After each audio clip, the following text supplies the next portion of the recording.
Ekspresi diri melalui hobi. Hobi adalah kegemaran yang sering dilakukan untuk kesenangan. Setiap orang memiliki hobi yang berbeda-beda. Apapun hobimu, pilihlah yang bermanfaat serta mampu menambah pengetahuan dan wawasan. Kebun Reza. Setelah pembelajaran jarak jauh, Reza merawat bunga dan tanaman herbal di halaman belakang dengan pot dari limbah plastik. Kak Agni mengunggah foto tanaman Reza di media sosial, menarik perhatian banyak orang. Bu Novia tertarik membeli tanaman Reza dan memuji usahanya sebagai pelajar kelas 5 SD. Ia juga berpesan agar Reza tetap rajin belajar untuk mewujudkan cita-citanya. Pertanyaan dan jawaban. 1. Apa yang dilakukan Reza setelah mengumpulkan tugas sekolah? Reza merawat bunga dan tanaman herbal. 2. Apa pesan Bu Novia kepada Reza? Agar Reza tetap rajin belajar dan tidak melupakan kewajibannya sebagai pelajar. Imbuhan mie. Imbuhan mie adalah awalan yang membentuk kata dasar menjadi kata kerja. Beberapa makna imbuhan mie sebagai berikut. 1. Melakukan suatu pekerjaan.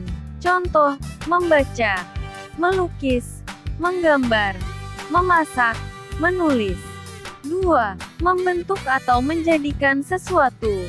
Contoh, membeku, mendidik, mengecil.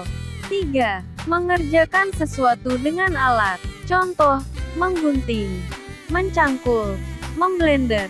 Terdapat penyesuaian jika menggabungkan kata dasar dan awalan mie berikut. 1. Imbuhan mie menjadi mem jika kata dasar dimulai dengan huruf P. 2. Imbuhan mie menjadi meng jika kata dasar dimulai dengan huruf K, G. 3. Imbuhan mie menjadi men jika kata dasar dimulai dengan huruf C. 4. Imbuhan mie tidak berubah jika kata dasar dimulai dengan huruf M. 5. Imbuhan mie mengubah kata dasar dengan awalan T menjadi N. Imbuhan kan dan lah. Imbuhan dapat berupa awalan, sisipan, atau akhiran. Kamu telah mengetahui imbuhan mie yang diletakkan di awal kata dasar. Berbeda dengan imbuhan mie, imbuhan kan dan lah diletakkan di akhir kata dasar. 1. Imbuhan kan. Imbuhan kan adalah akhiran yang mengubah kata dasar menjadi kata kerja. Kata kerja yang terbentuk menyatakan makna perintah. Contoh, ambilkan, dengarkan, pindahkan, tuangkan. 2. Imbuhanlah. Imbuhanlah adalah akhiran yang mengubah kata dasar menjadi kata kerja. Kata kerja yang terbentuk menekankan kata dasarnya dan menyatakan perintah. Contoh, buatlah, gambarlah. Surat. Surat adalah sebuah bentuk komunikasi tertulis yang digunakan untuk menyampaikan pesan, informasi, atau permintaan dari satu pihak kepada pihak lain. Surat dapat ditulis secara fisik atau elektronik seperti email, dan berfungsi sebagai sarana komunikasi yang resmi maupun tidak resmi, tergantung pada jenis surat tersebut. Jenis-jenis surat. 1. Surat formal, digunakan dalam konteks resmi, seperti komunikasi bisnis, administrasi, atau urusan hukum. Contohnya adalah surat lamaran kerja, surat dinas, atau surat pengunduran diri. 2. Surat informal, digunakan dalam komunikasi pribadi, seperti surat kepada teman, keluarga, atau kenalan. Surat ini biasanya menggunakan bahasa yang lebih santai dan tidak baku. Fungsi surat. Surat memiliki berbagai bentuk tergantung pada tujuannya, seperti surat bisnis, surat pribadi, surat resmi pemerintahan, surat undangan, atau surat elektronik. Menyampaikan informasi.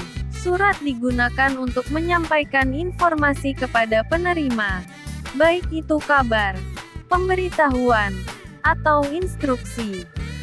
Alat komunikasi.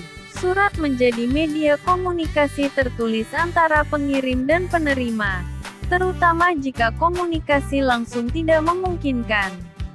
Dokumen resmi, surat, terutama surat formal, sering berfungsi sebagai dokumen tertulis yang bisa dijadikan bukti dalam berbagai urusan resmi atau hukum. Teks prosedur. Teks prosedur adalah teks yang berisi instruksi kepada pembaca atau pendengar untuk membuat atau melakukan sesuatu. Tujuan teks prosedur adalah menjelaskan cara sesuatu dibuat atau dilakukan dengan langkah-langkah yang urut. Teks prosedur digunakan ketika menunjukkan cara membuat sesuatu, cara memainkan sesuatu, dan cara melakukan sesuatu. Berikut ini ciri-ciri teks prosedur. 1.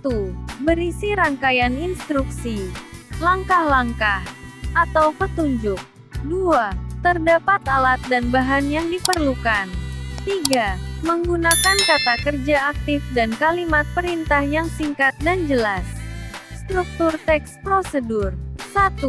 Judul. Bagian ini berisi gambaran dari hal yang akan dipahami pembaca melalui petunjuk yang dibuat. 2.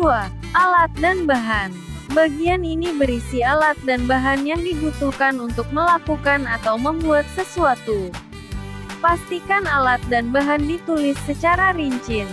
3. Langkah-langkah. Bagian ini berisi langkah-langkah atau urutan.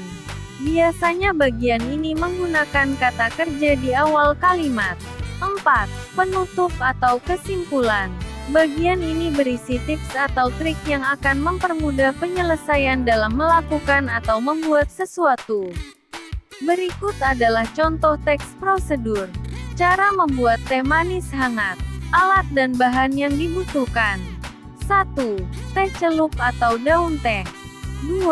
Gula pasir. 3. Air panas. 4. Gelas atau cangkir. 5. Sendok. Langkah-langkah. 1. Didihkan air. Siapkan air bersih dan didihkan menggunakan panci. 2. Tuangkan air panas ke dalam gelas. Setelah air mendidih, tuangkan air panas tersebut ke dalam gelas atau cangkir. 3. Masukkan teh. Ambil 1 kantong teh celup atau daun teh secukupnya, dan masukkan ke dalam air panas di gelas. 4. Tambahkan gula. Tambahkan 1-2 sendok teh gula pasir, sesuai selera, ke dalam gelas. 5. Aduk hingga rata. Gunakan sendok untuk mengaduk teh dan gula sampai larut sempurna. 6. Angkat teh celup. Setelah teh cukup meresap, angkat kantong teh dari gelas. 7. Teh manis hangat siap dinikmati.